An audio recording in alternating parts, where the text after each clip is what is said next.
every time na makakalapit ng online is kumbaga, malabot tayo, walang pressure. Naligo na kaya siya?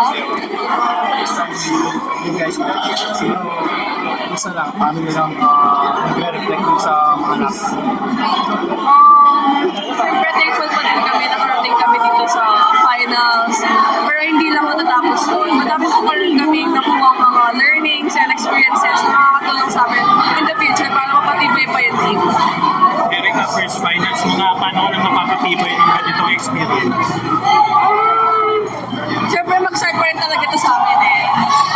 Sabi ko nga masarap maglaro sa pressure, under pressure. And yun, yung tiwala lang doon naman. And kung paano na lang talaga mag-mature sa mga tight situation and mga game. Yun talaga.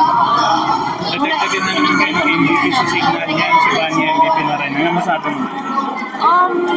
Siyempre thankful din kami dahil kasama namin si Bani sa team and pinagpaguran talaga niya. Sobrang disiplina from training sa recovery and lahat. So, deserve talaga niya yun.